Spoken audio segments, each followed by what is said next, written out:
everyone. Welcome back to a very special episode of VG Emporium. This is episode 25, and it's just about maybe 6 months since I've started doing this, so half a year already. And I had originally planned this for episode 20, but decided to give myself more time. So what is this? It's going to be the focus on the Megadrive Sega Genesis chiptune scene of the 2010s, something I was marginally part of. And I'll be featuring 5 artists that were majorly part of it, and that would be Jredd, Cosmo BG, Groovemaster 303, Genie Sokolov, and Dya. And we'll be hearing from all of them today because I actually asked them a series of questions and they sent me recordings, which I will play for you as I introduce them. But there were so many more that were part of the scene that, I might just do a follow-up episode at some point to, focus on their music as well if I can, reach them and ask them if they're okay with me sharing their music. So now this song is called Volt City, and it was a collaboration between Groovemaster 303, Jredd, and Cosmo BG, or Cosmo Buggy at the time. That's going to be kind of like a highlight of this scene, is that just collaboration. There were a bunch of tracks just made that were 2 to 3, sometimes even 4 different people all on the same track, and they kind of choose a central style. So in this case, this is kind of based around Streets of Rage, and then they'd all bring in their own individual sounds, their styles. They kind of go part by part. One guy would do this part, the next would do another one, and then passing it back and forth, and then whoever was kind of initiating the collaboration would kind of help kind of retool everything to kind of fit within that same sound. So yeah, like I said, it's kind of a thing that'll recur and it'll be showing back up. So now about this track. It is a track from their project FM Possible from 2011, but it is also one of the demo tunes for the program that made this whole scene actually kick off. And that little program was called VGM Music Maker. And what this was is it was a tracker that basically allowed you to create music using the Sega Genesis sound chips, so the YM2612 and the SN76489. And VGM Music Maker was created by a fella by the name of Alex Semenov, aka Shiru or Shiro 8-Bit.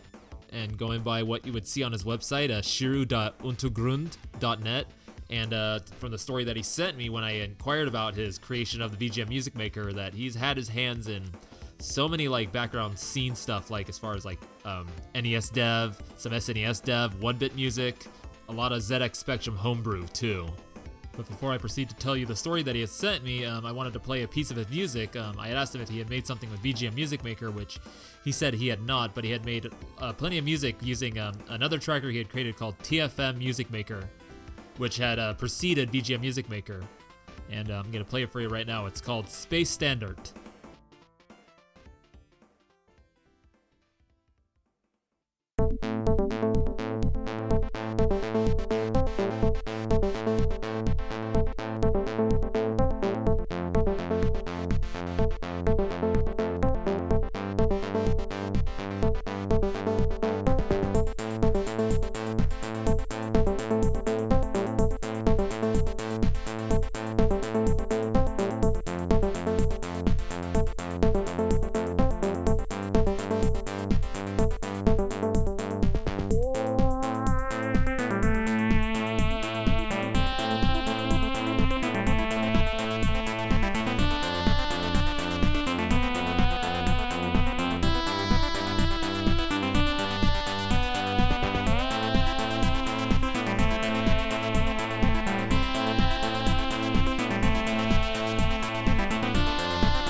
You just heard Space Standard by Shiru, made using the TFM Music Maker. And I would tell you about this program, but actually Shiru tells us about it in his unexpected, yet very much appreciated story that he had sent me in response to a set of questions I had asked him. So basically what I had sent him was asking, background as to how he got into making VGM Music Maker, why he created it, and a little bit about himself. And his first response is, this is going to be a convoluted story. So he starts off by saying that he's a game developer from Russia, mostly involved with retro games and games consoles, and the major part of it is the chiptune, both the music and the tools. He started programming his own games back in 1994 with the ZX Spectrum, which was all that was really available to him at the time. And he was doing this from 94 to 2000.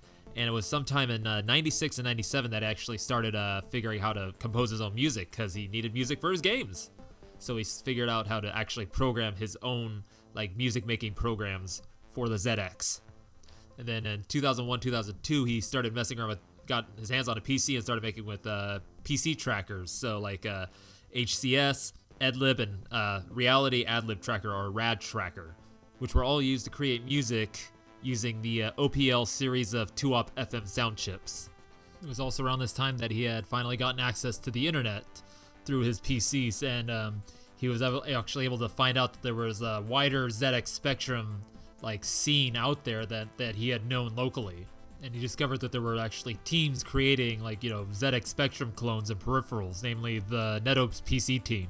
And it was through them that he was able to gain access to a thing that they had created called the Turbo Soundboard, which is basically a double AY38910 sound chip mod. And what that chip is 3 channels of PSG, so this gives it 6 channels of PSG.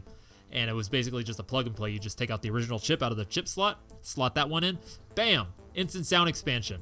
But he does note that this is based off the same kind of mod that was done in 1995, but it wasn't as easily accessible and there wasn't any software made for it. So these guys made it a lot more easy to use. And there was actually software for it, which he actually used to start making music for this double AY chip. So it wouldn't be too long after this that NetOPC team created yet another expansion sound chip for the ZX Spectrum called the Turbo Sound FM. And this was just basically 2 YM2203 sound chips just mashed together. And the YM2203 is, 3 FM sound channels, and it has the YM2149F, which is basically equivalent of the AY chip, and that provided 3 channels of SSG, or pulse generation. And so it was at the same time, about 2007, that he was getting into retro consoles, especially the Sega Genesis Megadrive and the hardware of that. And in his messing around with the hardware and learning about the FM programming of the Sega Genesis, he came to the realization that the configuration of the Turbo Sound FM was mostly compatible with the sound hardware of the Sega Genesis, seeing as the YM2612 was a variant on the YM2203, and 2 YM2203 gives you 6 FM channels, so bam, it's just minus the PCM sampling and the PSG, because the SSG was provided by a different chip than what the Sega Genesis had. So this, in combination with the NetOPC team not really having any, FM synthesis knowledge as being like a ZX Spectrum scene, he set off to create a software to create music for the Turbo Sound FM, thus creating the Turbo FM, or TFM, Music Maker, which is what this track Space Standard was made with. And maybe just a little size tangent on this, you may have noticed that it sounds a little more like something that you'd hear on an ad-lib track, and that is because of his previous experience with the OPL and how he learned how to create FM instruments was with that 2-op FM synthesis. So his patches for this 4-op one are sounding pretty similar, and his style as well, being that ad-lib demo scene style. But he had a secondary motive for creating this program, and that was to also create music for the Sega Genesis, seeing as this was 6 FM channels that were basically compatible with the YM2612.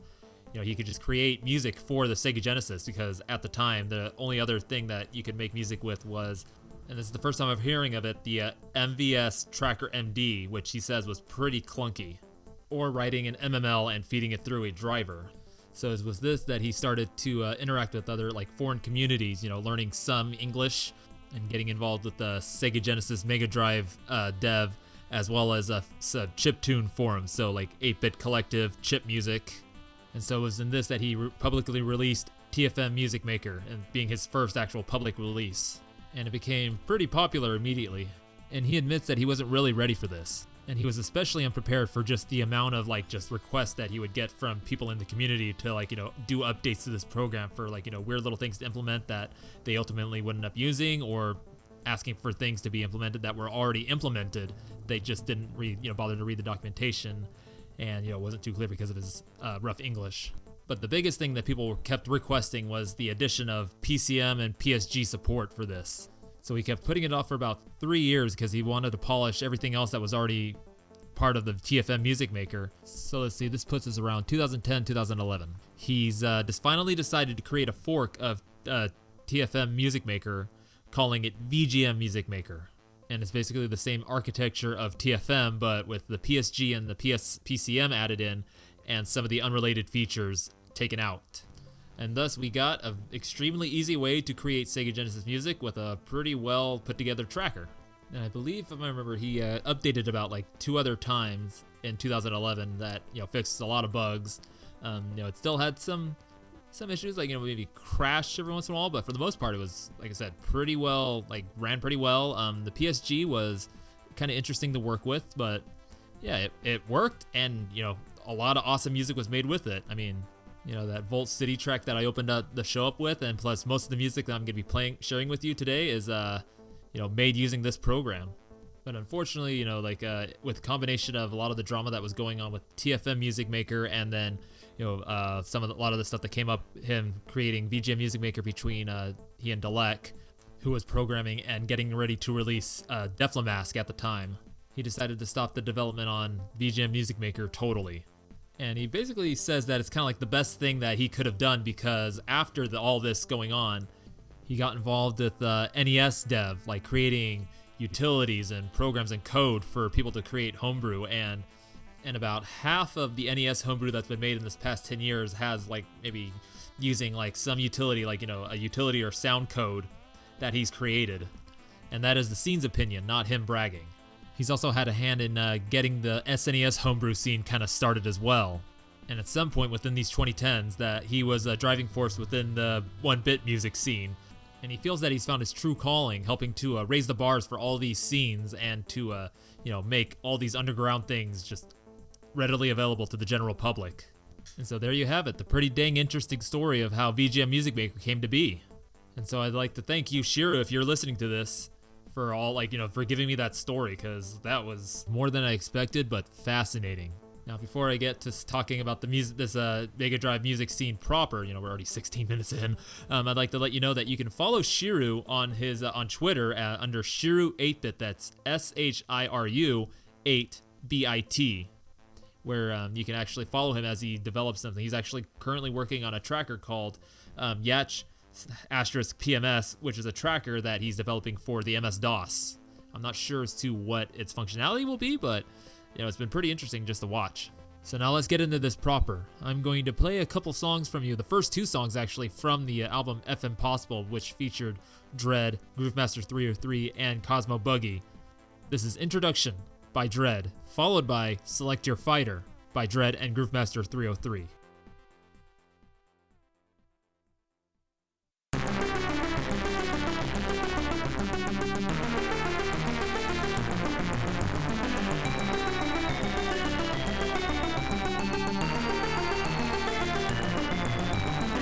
Jredd, Groovemaster 303, and Cosmo BG present FM Possible. Select your fighter.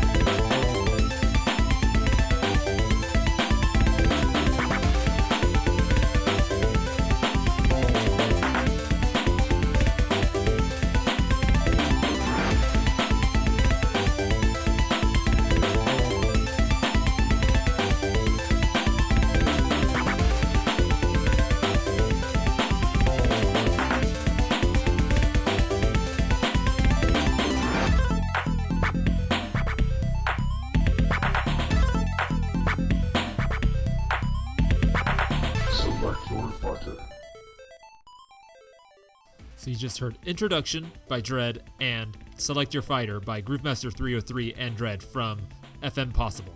And as you can tell, off to a strong start.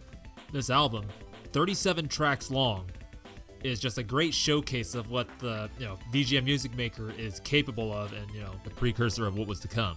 And I can't remember quite how I came across this. I just saw this link for some awesome FM music of the Sega Genesis variety to Bandcamp and went there and checked it out and was blown away. And then, like in the description, they said that all these recordings were made using VGM Music Maker. I was like, wait, what? There's a program you can actually use to make this music? Because for years previous, I had tried to emulate the sound either through Reason, Ableton, even Sunvox, and couldn't quite get that right sound. And I didn't even know what the hell to do with FM synth in the first place. So I looked it up, found it, downloaded it, and bam, off to the races. And it was at this time I also had found SoundCloud and started using it to upload music and listen to music, and started hearing other people using this program. And it was insane. It was crazy. It was like, whoa, people who are doing the same thing as I am, some of them a lot better than I am, that I can aspire to. This is a pretty cool thing. And it's all thanks to these three that made this album and just opened the floodgates. So without further ado, let's get into this. We're going to start off with Cosmo BG and his track Proud.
That was Proud by Cosmo BG from about 2013-2014. And this track almost sounds like Michael Jackson meets Streets of Rage. It's pretty cool. Now Cosmo BG, I would tell you about him, but actually I'm going to let him speak for himself. Hey, it's Cosmo Buggy here. I am a FM musician. I also do other types. I use a program called Mod Plug Tracker to do non-FM music and non-chiptune, of course. But my history as a chiptune musician, FM musician, goes back to 2008 when there was this program that came out in 2007 called VGM Music Maker. A little note here, I believe he's referring to TFM Music Maker. And it would allow to do FM aspects of Sega Genesis music. I started using it technically in 2007. Well, actually, I downloaded the program, and I started off unsure what the heck to do. I figured out how to play notes in the thing by hitting the keyboard, but to actually get it to make something, I had no clue how to do that. And I made a song based off of a TV show, but it sounded terrible. But then by the time 2008 rolled around, I started to actually try to figure things out and try to look into it a little bit more. I remember learning it by going into the sample modules that came with it, and then looking at it and trying to think, okay, how the heck do they do this? And I would look at things, and I kind of figured out how they did all the effect commands, like the vibrato and the note slide and all that. So I figured out how to do all that, but I started to perfect my sound by 2009. I'd already learned how to rip instruments, so I started off doing that, and that's why it would sound good at the time. It wasn't my brilliant sound design, it was just me ripping other sounds off. So I released this song, I made this song and released it on YouTube, and it was called Rhythm Street, which used Streets of Rage instruments, but the style was based off of Marvel vs. Capcom 2 and Street Fighter 3 stuff, because I rather like those soundtracks. Even if MVC2 is not fitting for what it is, I still like the music on its own accord. And then I devised this tactic that I would use by taking music that I made in VGMM and then put it into Mod Plug Tracker and then use that so I could have samples along with it. And then I occasionally would have my own PSG by taking square wave sounds from the FM synthesis in VGMM and then put that all together. And I did that. I first released a song called The Groovin' 3, which combines Keep the Groovin' and the Super 3 from Streets of Rage 1, and then I posted that on YouTube, so that's one of the first times I did stuff like that. And then I released another song using that same tactic in November of 2009 called Here It Comes. So that was kind of my debut into the world of posting my FM music over the internet. I was on a website called 8-Bit Collective. And then throughout the early 2010s, I started just posting regular stuff. A lot of stuff that's unfortunately not around anymore.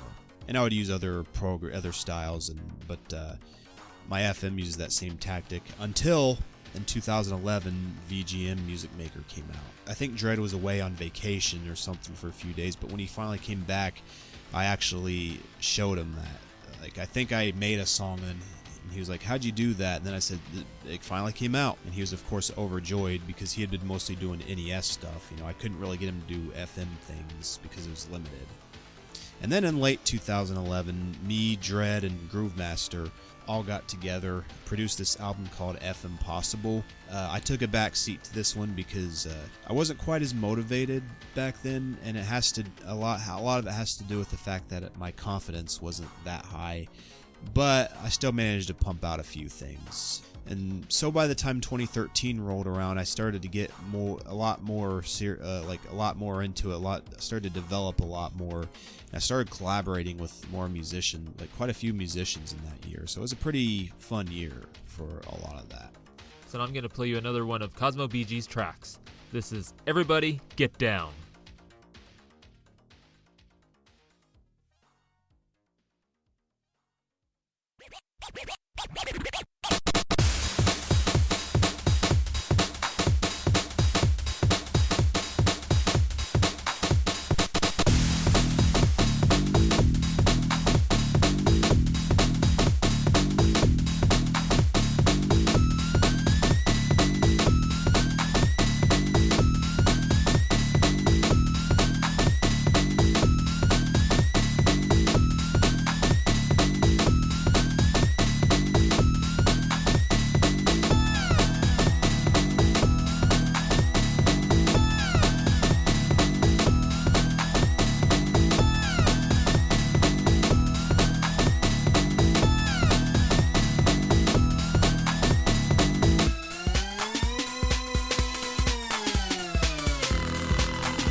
That was Everybody Get Down by Cosmo BG from about 2015.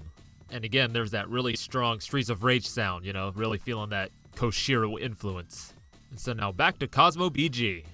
Move forward to 2015, they did this 8-man collaboration called 8 Ball, which of course Ray JKJ here was a part of.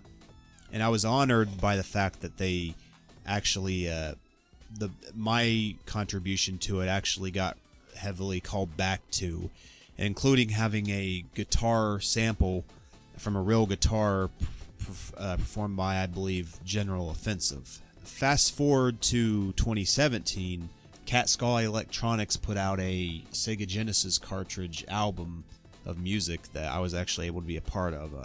Trevin Hughes actually sent that one. He actually informed me of that one. He said he's gonna be on it. That's how I get involved with a lot of things. I'm kind of riding off of Trevin's coattails. I can't take but so much credit for myself there on that one. So yeah.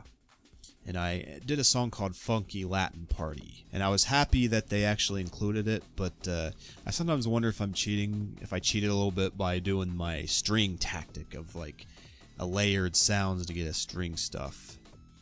And then in late 2017, I started putting together an album called FM Possible 2, a sequel to the first one, but with more musicians that were involved, along with the original trio. And it finally got released in, I believe, March of 2018. And then a bunch of other collaborations that happened, too. So, there's a lot of other stuff that happened, of course. I did other collaborations with Jredd and, a couple of note in 2016, including a song called Blue City Swag, which I'm quite proud of. To this day, which is one of my most cherished songs that I'm quite proud of. Another one is one of my entries into FM Possible 2 called Clubbin' at the Beach. I was really impressed with that one. I'm still impressed with it. It was my attempt at EDM music, which I'd been trying for a while, but that was when I finally first figured out how to, grasp the sound of that modern EDM style that everyone, was into. And I don't know if it's still as big now, but back then it was, it was it.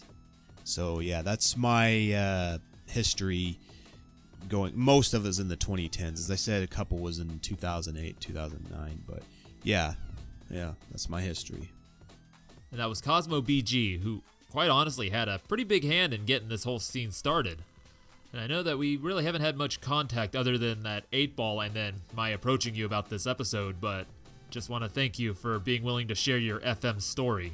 So now I'm going to play for you the song that he says that he is most proud of, and that is Clubbin' at the Beach from FM Possible 2.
that was Clubbin' at the Beach by Cosmo BG from FM Possible 2. And again, just laying really heavy on that Streets of Rage vibe. And like he said, this is some pretty impressive patchwork here. And that kick drum sample is just so punchy. Damn! So now we're going to move on to Jredd. And I'm going to play for you one of the first solo Megadrive chiptunes that he had made, called Silver Dragon.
That was Silver Dragon by Jredd.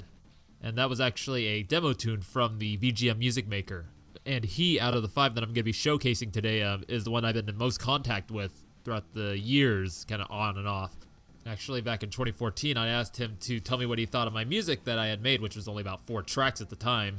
And he gave me some pretty encouraging comments, which not only convinced me to continue on making it, but also got me involved in doing a collaboration with him as well. And this is around the time when I was on my first month of doing my backpacking trip across the country. I was going down the California coast from San Francisco all the way down to San Diego. And this collaboration got initiated probably about shortly after I had gone through Big Sur area and all the way until I was in Los Angeles. And I remember actually, I think I was sitting in a Starbucks somewhere like in East Hollywood or someplace. And, he had showed me the final version of it. So yeah, pretty damn cool experience and a pretty damn cool guy. And as a silly side note, I actually saw his name before in Overlooked Remix when he was submitting remixes there. And so I asked him about that and he said, yeah, he's the same guy. So hey, cool little connections. Now before we hear what Jredd has to say, I'm going to play one more of his tracks for you because his responses ended up being about maybe just a couple minutes. So what I'm going to play for you next is Diamond Mines.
That was Diamond Mines by Jredd. And yeah, it's not as crazy on the percussion as Silver Dragon was, and it's a lot more mellow, but some really cool showcasing of the periodic noise mode.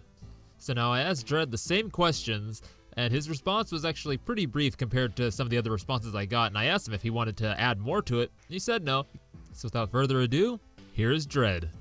I got my start as a child with toy keyboards in games like Mario Paint, for example. Then I moved on to the Sega Saturn, and we had a Japanese game called Desmon 2, which would allow you to make different sprites and music tracks, and of course I used the music editor. After that I got into Magic's Music Maker and started submitting video game remixes to places like Overclocked Remix. It took me a while, but I eventually got something posted there and was pretty much done with that whole scene. And then I found a place called 8-Bit Collective, and I thought, you know what, I really want to do some chip music, so I started messing with a program called TFM Maker, and that eventually evolved into VGM Music Maker, and I met people like Groovemaster 303 and Cosmo BG, and it feels like the three of us together kind of worked out how to get the most out of the Sega Genesis chip. As far as my influences are concerned, probably the biggest one by far has to be Yuzo Koshiro. I grew up with the Streets of Rage games, and I would spend hours in the sound test and probably play that almost more than I'd play the actual games. Other notable influences include people like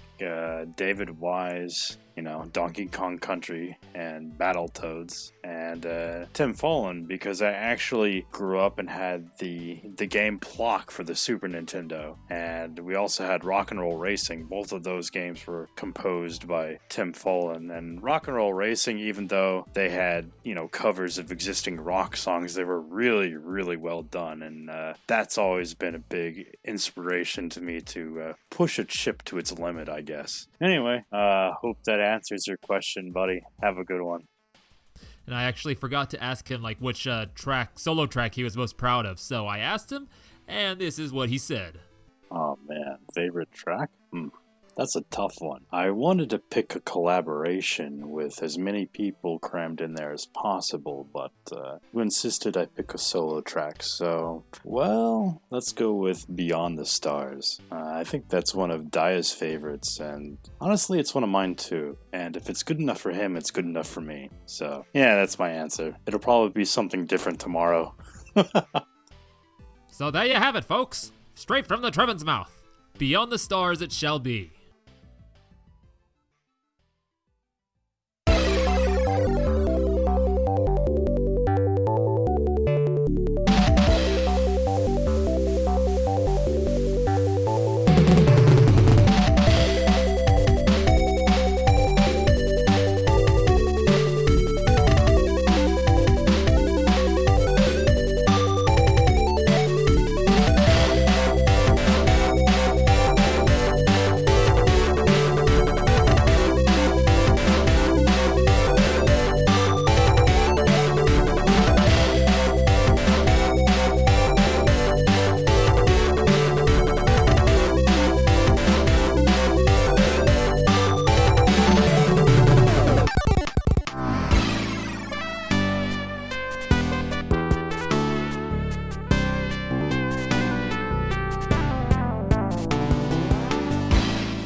That was Beyond the Stars by Jredd. And I'm gonna say it, holy shit. This one still blows my mind every time I listen to it, and I still catch just like new things in it every single time as well. And this is pure Jredd through and through, just those like unique melodic leads, all the backing stuff, the crazy percussion, just like that quick chopped percussions, and then like the breakdown, and of course at the very end, that whole just crazy ass fallen explosion that he did. And this was only made in 2014, so only a few years after he had started using VGM Music Maker. So this is insane, just the amount of growth. But he makes just music like back in those times. He was just non-stop music, maybe like a new track a week, and it would just get even more insane with what he was able to do with with some newer programs that would be coming out, which I'll actually be covering after our next segment. Which brings us to our third FM maniac, all the way from the UK, Groovemaster 303, and I'm going to play for you his track, Experimental Techno.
That was Experimental Techno by Groovemaster 303.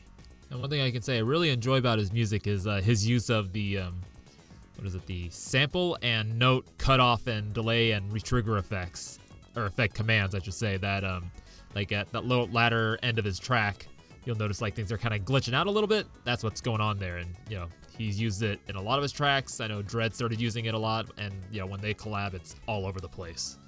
So now, he was unable to send me a recording of his tale, but he sent it to me in text like Shiro did, so here it is. He starts off saying that he was always a keen gamer, especially with the Sega Megadrive growing up, and he would later on buy other Sega consoles like the Saturn, the Dreamcast, but the Megadrive was always his favorite. Some of his favorite games being Streets of Rage, Sonic, Toe Jam and Earl, Gynog, and the music being a key part of this experience. And he would listen to the sound tests for hours on end because, the music in those games is just incredible. The YM2612, just all the sounds that they were able to pull out of the synthesizer, it was amazing. And he, of course, would record the music onto cassettes through the stereo output of the console into his hi-fi so that he could then listen to it on his Walkman, or Walkman if you prefer. So he goes on to say that he got into learning how to create music at an early age using two keyboards, the Yamaha DJX and the PSR 330. But in the early 2000s, he got a hold of a game called Music for the PlayStation, which would later become, Music 2000 and then MTV Music Generator, which is how he learned how to do song construction and production, which made him eventually want to go out and actually get some nice pieces of kit, such as the Roland MC303 and 505 groove boxes and the Korg Electribes and Yamaha RM1X. So after a few years of learning with the software and hardware, he got his break contributing some remixes to the Streets of Rage remake, which came out in about the mid-2000s, which, if you don't know, was a homebrew game built from the ground up, originally released on the PC and then eventually making its way to the Dreamcast and PSP. He would also go to make music for a homebrew game on the PSP called Calistro and a PC game called Nanotron. Then one day he came across a little program called VGM Music Maker.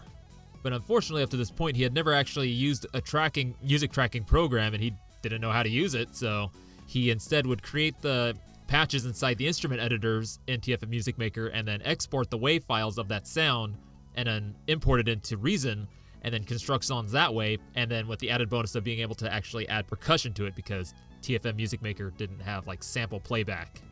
And around the same time, he met Jredd online, of course, and they started talking and, sharing tracks back and forth and, learning that, each of them had like different musical styles where, Groovemaster is more like structured, makes a lot of dance beats and techno and stuff. Jredd was more like, improvisational and creating like crazy rock leads and everything. But there was one thing that they had in common musically, and that was the love of the music of the Megadrive / Sega Genesis. So he says that they worked solo throughout most of this time because, Groovemaster still didn't know how to really use a tracker. Trevor was doing his own thing. And then one day, Shiro released VGM Music Maker, which now all the crazy crossover started happening because, Cosmo BG introduced Jredd to VGM Music Maker. Jredd started making the track Volt City, which we came in on the beginning of the episode with. And he eventually shared it with Groovemaster 303 and said, hey, can you add stuff to this? And so they started working on it together back and forth, and Cosmo BG kind of getting in on it. And you get this crazy, just like Streets of Rage style Volt City. And he says part of the reason why his stuff is so Streets of Rage heavy in this Volt City track is because he had just got fresh off of contributing more music to version 5 of Streets of Rage remake. So he was feeling that Koshiro power. So after this, they experimented with creating more tracks together by so one would start an idea and then pass it off to the other and they would finish it off and vice versa. And, their styles being so different actually somehow just melded together really well to create this really cool, unique sound. And, one's strengths would help balance out the other's weakness. And this all led up to creating a bunch of tracks that would eventually become FM Possible. And they would again bring Cosmo Buggy in to help out with all this.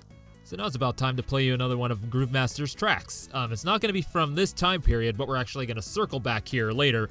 But for now, I'm going to play you this song. It's called Stride.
Just heard Stride by Groovemaster 303. And he originally made this for a compilation called YM 2017, which was a cart that was made by Cat Skull Electronics that could literally be put inside a Sega Genesis, and it was like music. It was just a compilation of all these musics from different peoples working with the Sega Genesis sound chips. but unfortunately he had some hardware playback issues with the exported VGM and couldn't quite figure out in time like what the issue was. This is an issue that's faced with VGM Music Maker, unfortunately. So he instead used it for his 800 subscriber special on SoundCloud, and so this would have been about 2016, 2017. So now continuing from where we left off, after FM Possible's release, he began to actually reach out to other people who started using VGM Music Maker to collaborate with, learning all these new little tricks and techniques that he could use in his own songs, and kind of learning how to work around other styles. And then of course he and Jredd would continue to work together and just making tracks, and at their peak they could literally just one would start a track, send it to the other guy, and then about some collaborations it'll take maybe like a couple days, maybe even a week to kind of get something back to him. But with these guys, bam, they would make something, send it to the other, 20 minutes later they'd get it back, and they just keep going back and forth like this. They were of the mind to create another album of all these tracks they were working on, but it never came to be, so they just decided to just release them as individual tracks on SoundCloud. So in about 2014, 2015, he was approached by a gentleman by the name of Tullio Adriano from a software company called Watermelon to produce music for a project that was at this point just codenamed Project Y. So he accepted, he brought Jredd in, and they co-composed about 65 to 70 tracks for this game, which would eventually be known as Paprium, which comes with its whole own story, and I'm not going to get into any of everything that went to that. But as far as I can tell you, the music came out awesome, and it was actually made using this custom software. I'd imagine from some of the things that Jredd described on XVGM Radio, actually, talking about Paprium when that game finally got released. It sounded very similar to how VGM Music Maker was laid out, as far as how some of the effects commands were and how some things were, but so not only utilized the Sega Genesis sound chip, but it utilized I don't remember how many different PCM sound channels. So in 2015, shortly after finishing up with Paprium, Groovemaster got back up together with Jredd to create the album FM Radio Underground. So with some solo tracks from each one of them, but a lot of collaboration tracks, and this is showing their strengths together. And after they were done with that, he wanted to pursue making music with other ways. So he started getting more hardware and got more into the core gadget. He would still lend a hand in with the collaborations here and there. One of the big ones actually being 8-Ball, which we've heard mentioned by Jredd and Cosmo BG already. And we'll be getting to that one a little bit later. Suffice to say that, most collaborations were either 2 to 3 people. This was an 8-person collaboration epic. So in the latter years of 2010, he's slowed down in music production, but he's still working on it, making house and acid music, and not really as much as the FM chiptune music. But he did come back to help out, adding a couple tracks to FM Possible too.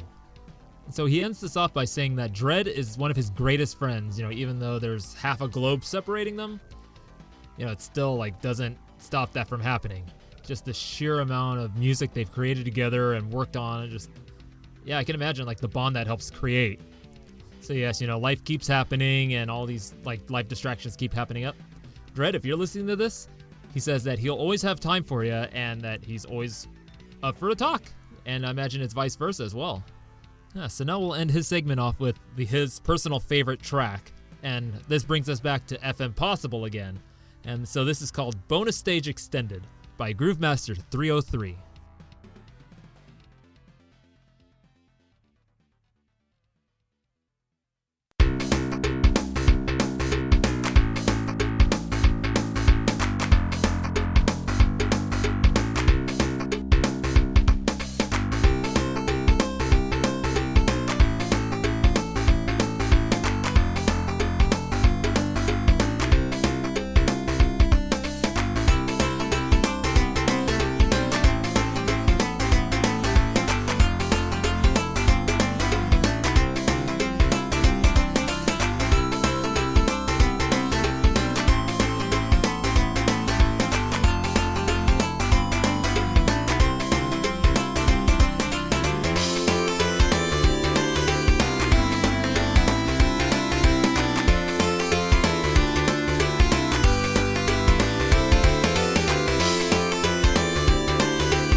That was Bonus Stage Extended by Groovemaster 303 from FM Possible.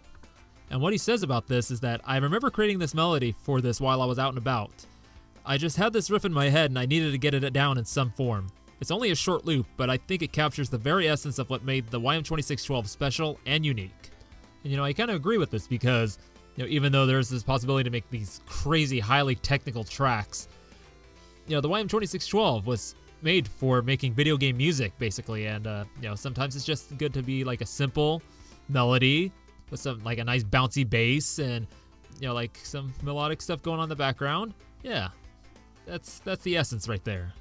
So now, before we get into our next two, musicians, I want to actually introduce another program that came into play in about 2015, and that would be Deflamask.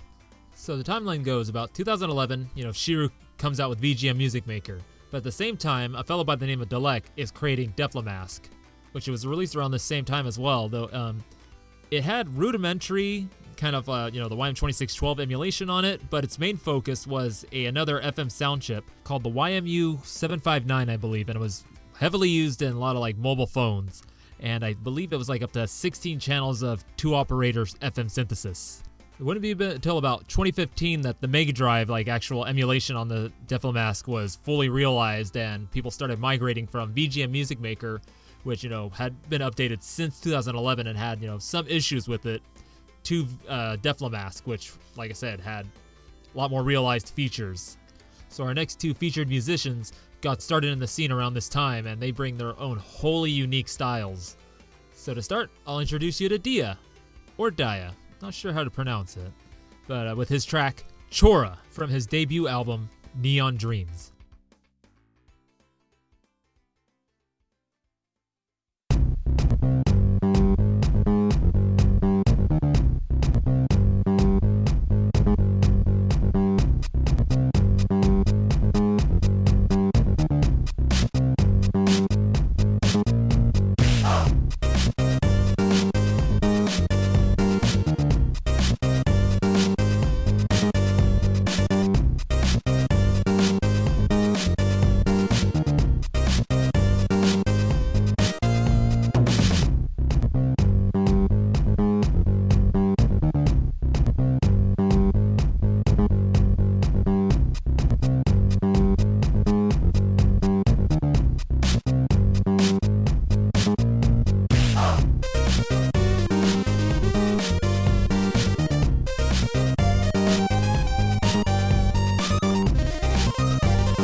That was Chora by Dya from his debut album Neon Dreams.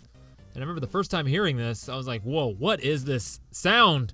Because up to this point, a lot of people were starting to make music with the VGM Music Maker and figure out how to rip the patches straight from Sega Genesis games. So there were a lot of tracks being made with those patches, not very much altered, or actually recreating, songs that were in those styles of the tracks with those patches. But Dya comes in strong with these custom sounding patches, except for that bass tone, sounds a lot like something that Jredd has used before, I think. And his story kind of tells a little bit about that.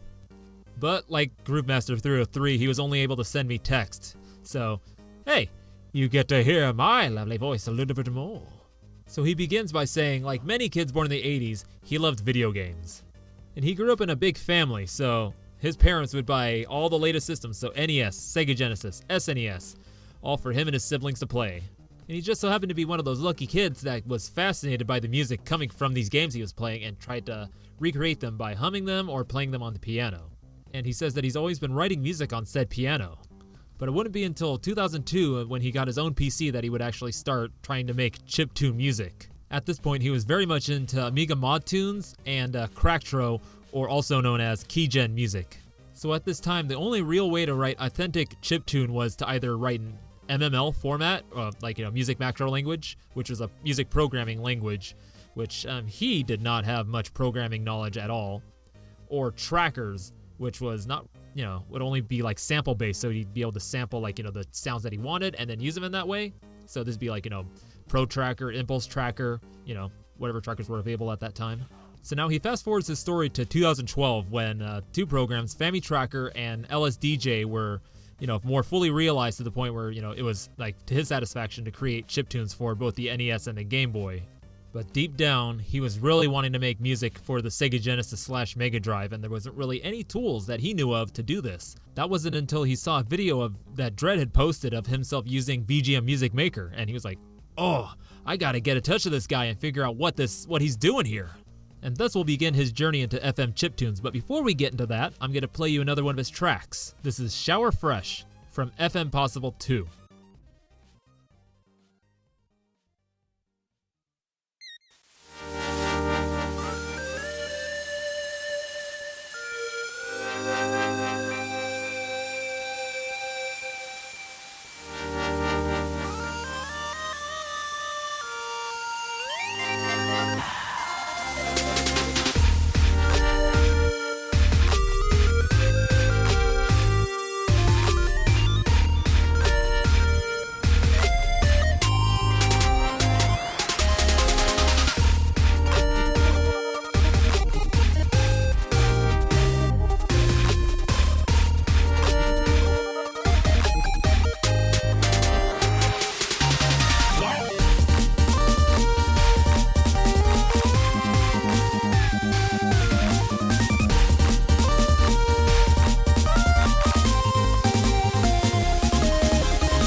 That you just heard, my friends, was Shower Fresh by Dya from FM Possible 2. And again, here he is just pushing the limits of what this sound chip is capable of. Whereas Chora was made with VGM Music Maker after learning a lot of things from Jredd, this was made using Deflomask in about 2018 using like version 0.12.0, I think. So yeah, pretty big difference in this time frame. So now, continuing on from our story. Dya contacted Jredd about VGM Music Maker, and being the humble virtuoso FM madman that he is, he took him under his wing and taught him what he knew. He says that Jredd saw his potential in him already and encouraged him to go beyond what he, saw in himself. And of course, hanging out with Jredd eventually leads to collaborations with the likes of Groovemaster 303, Cosmo BG, and Tony Lees. So he would continue to collaborate with them and then go on to collaborate with many others until he decided to strike out on his own when Deflamask came out with the, in 2015 version that had the more fully realized emulation of the YM2612 sound chip. So now he's gone on to contribute heavily to Battle of the Bits, to demo scene stuff, and also started this series of albums called Chiptunes for Autism. And it's actually where a version of one of his favorite songs that he's made is from, or more specifically from Volume 5. This is Diagonals, which was originally started as a song for a demo created for the TI-994A, which is a Texas Instruments microcomputer. And this is called Diagonals S-Gen Mix.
And that you just heard was Diagonals S-Gen Mix by Dya, made for the Chiptunes for Autism Volume 5 Sensory Fire.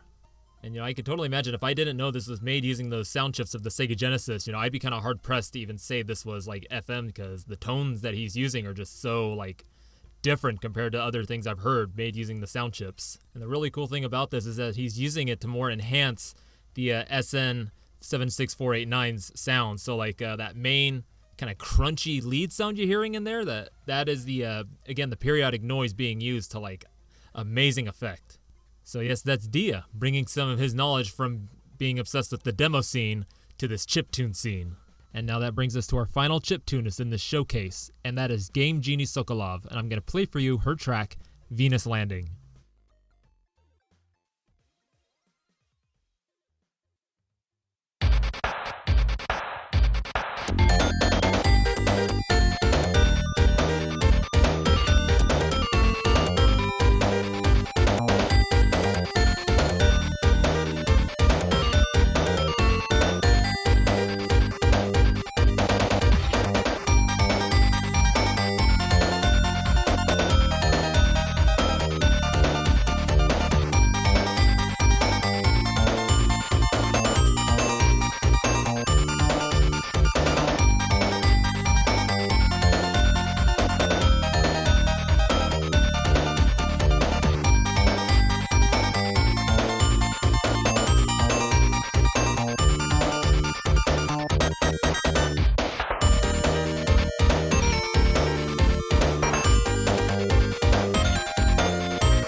You just heard Venus Landing by Genie Sokolov. and it is actually a track in her debut EP, Beijing Yingyue 1, which is Chinese for background music 1. And going off from what she said in her recording, which I'm going to be playing for you soon, this is probably about like her third track that she's made using the Deflamask, and damn. So now, as I said, she was able to send a recording into me, so I'm going to play her for you right now. Hello. So, my name is Adelaide. I'm from Montreal, Quebec, Canada, and you know me as the chiptune artist, game Genie Sokolov. Hello, everybody. So, how I started doing chiptune. First of all, I'm a Canadian citizen, but I was born in France in the mid-80s. So, the coolest gaming platform at the time was Sega. I had a Sega Game Gear at home, and one of the first console I ever played was the Sega Master System, which was hugely popular in Europe.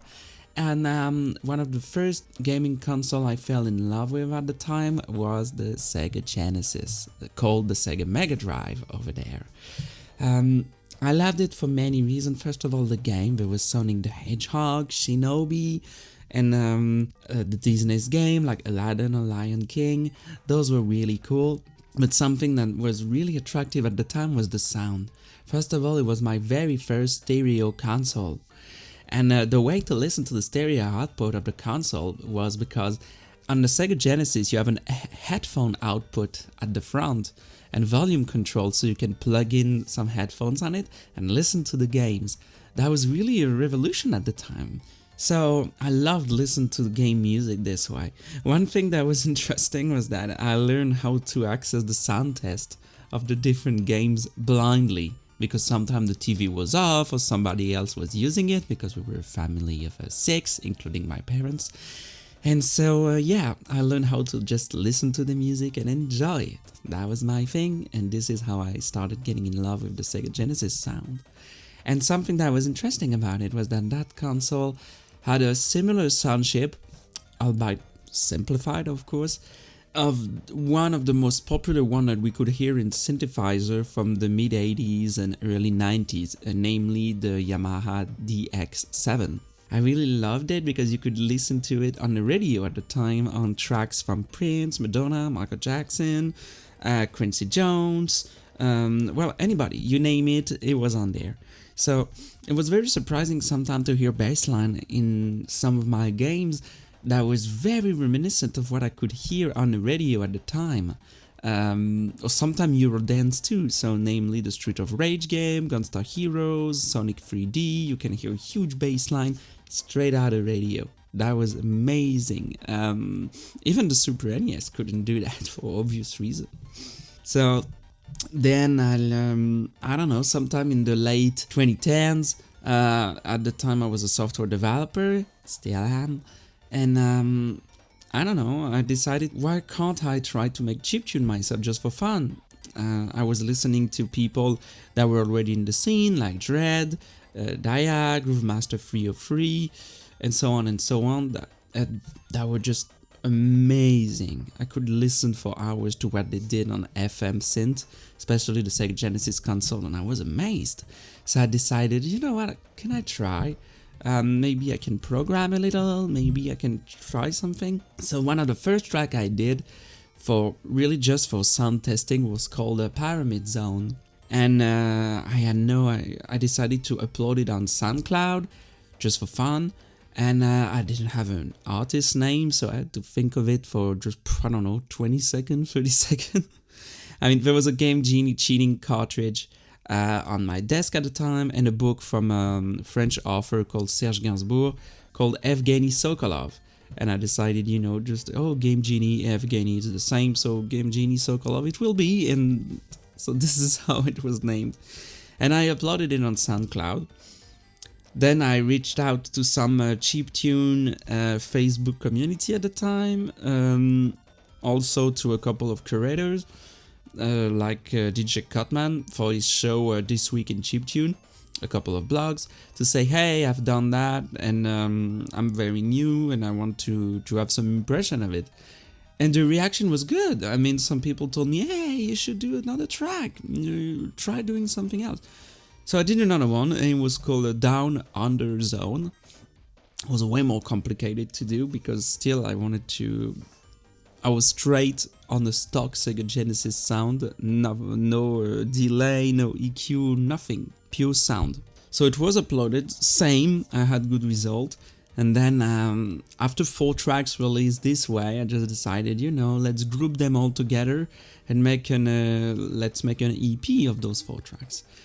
Now I'm gonna take this moment to play you another one of her tracks. It's actually not from the EP that she just mentioned.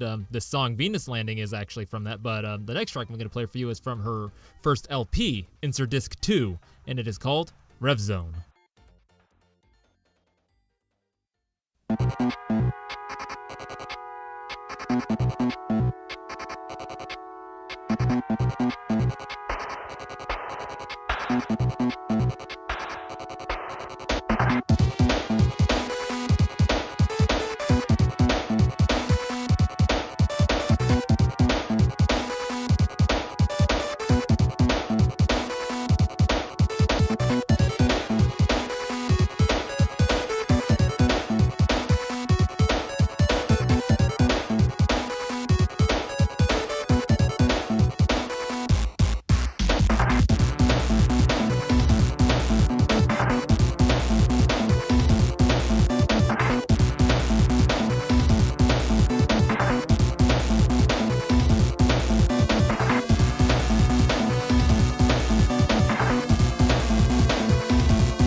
That was Rev Zone from Insert Disc 2 by Genie Sokolov.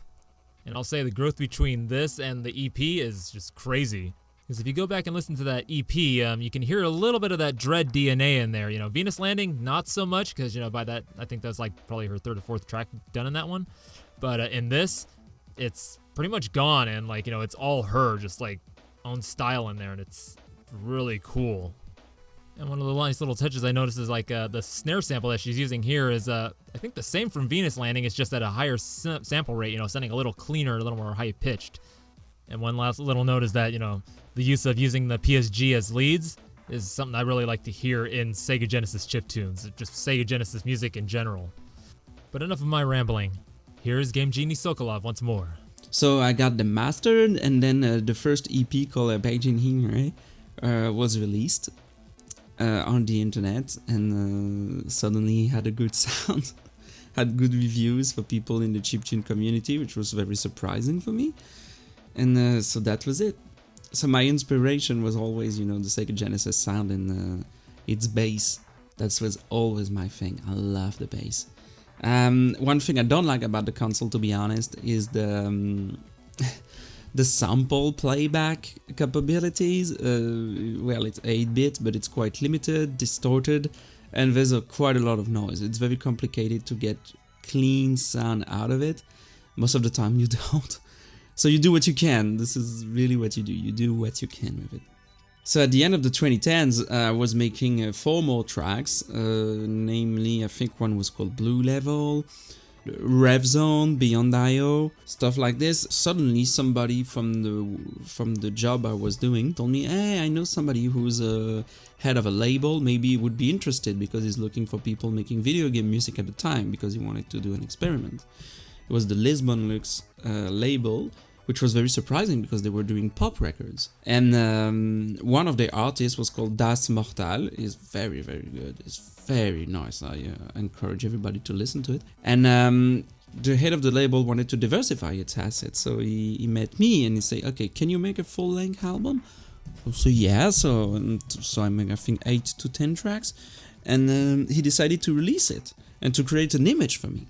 That was the album called Insert Disc 2. And that was surprising because he wanted to do a photo shoot, he wanted to do some promos, organize some concert for me, and there was some press talking about it. This was so surprising. I wasn't aware that you could get on a label, a regular music label for that kind of music. So of course it didn't sell the numbers that were expected of any artist like me, which was not a surprise for anyone. So we didn't renew for another album. Which is okay. I'm really thankful and really grateful for the opportunity I got at the time. It was very nice of them, and I'll always thank them. Because of course, from an economic perspective, it was a bit flawed to use my music. That's a very niche thing, especially in the chiptune community. Most of it are using the Game Boys. I'm using Sega Genesis, which is not something a lot of people are using, which is a shame. It has a very good sound and a lot of possibilities. I love it. Otherwise, and then I started making new tracks, but that's for another story because that's the end of the 2010s, and I'm Game Genie Sokolov, and wish you a good day. Thank you. Thank you for sharing your story. And what she also shared with me was her favorite track that she's made, or I should say tracks. One of them being Venus Landing, which I already played, bringing her in, and the other one being Beyond I.O., which is actually one of my personal favorites of her, pure Sega Genesis chiptune music, which is actually what I'm going to play you right now. This is Beyond I.O. by Game Genie Sokolov.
That was Beyond I.O.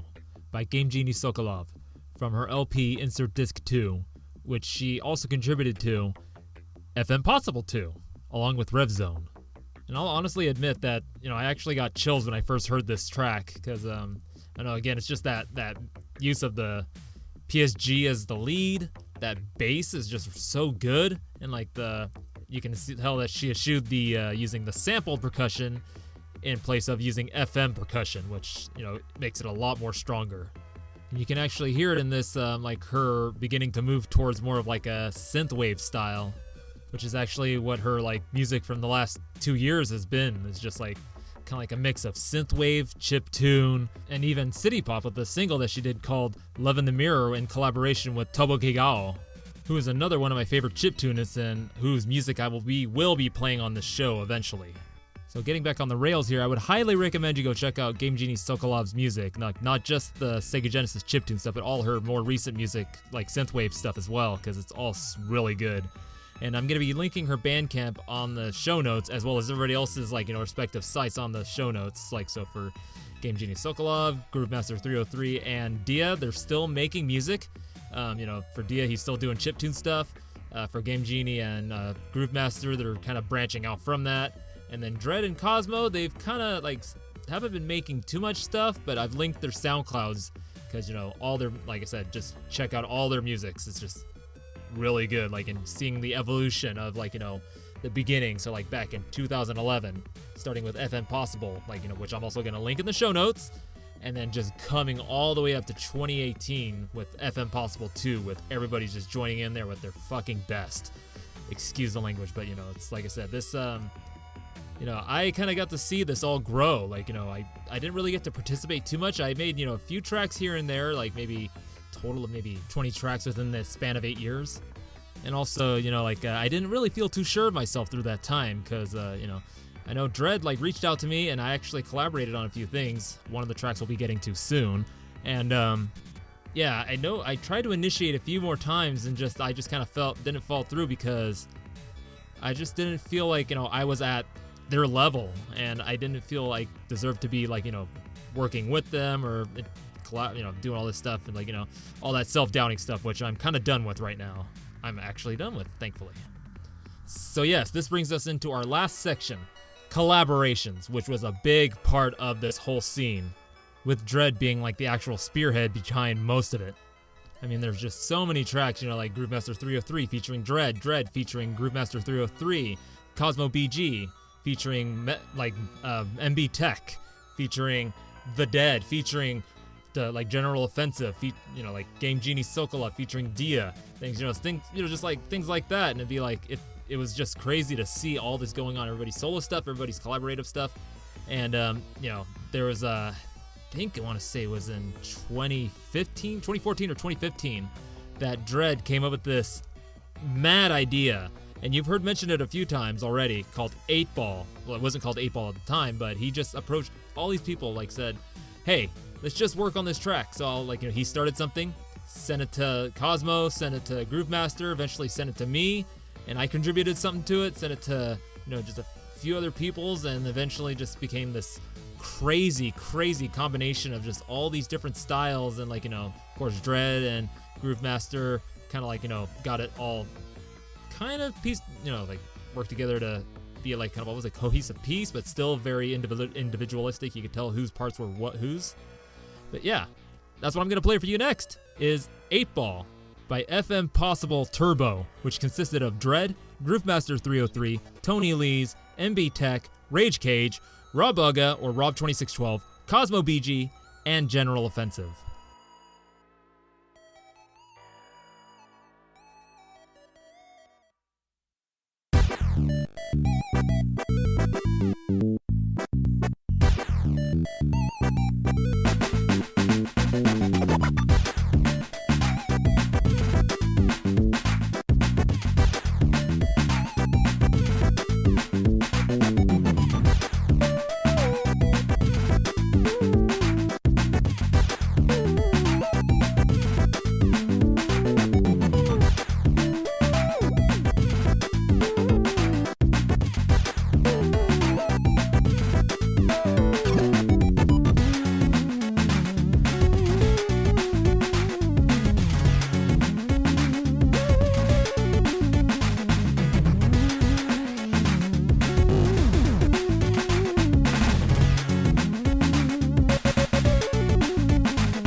That big ol' hunk of chunk of track you just heard was 8 Ball by FM Possible Turbo, featuring Jredd, Groovemaster 303, Tony Lees, MB Tech, Rage Cage, Robuga and or Rob 2612, Cosmo BG, and General Offensive.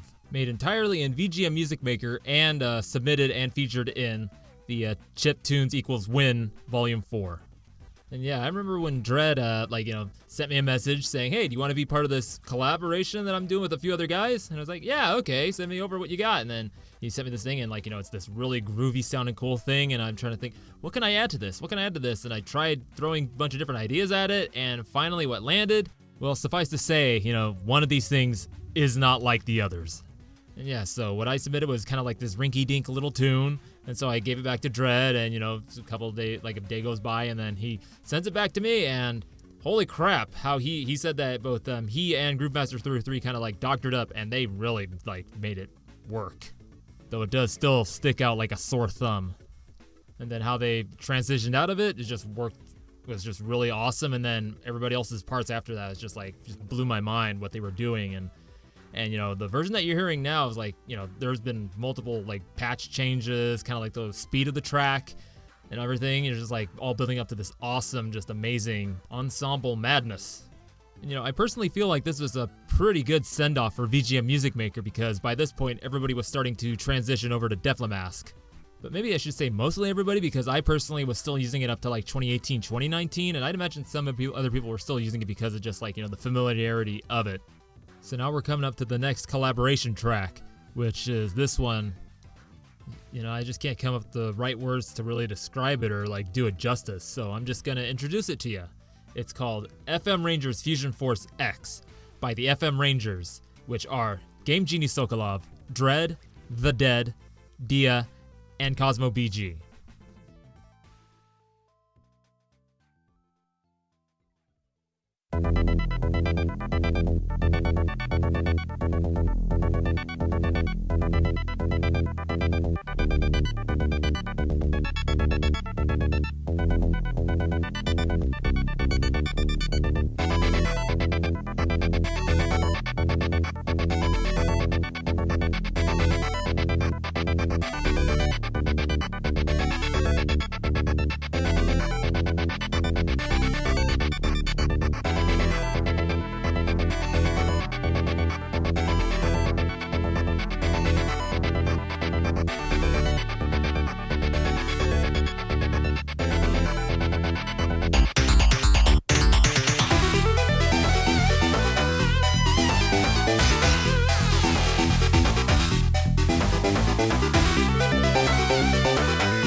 Fusion Force X.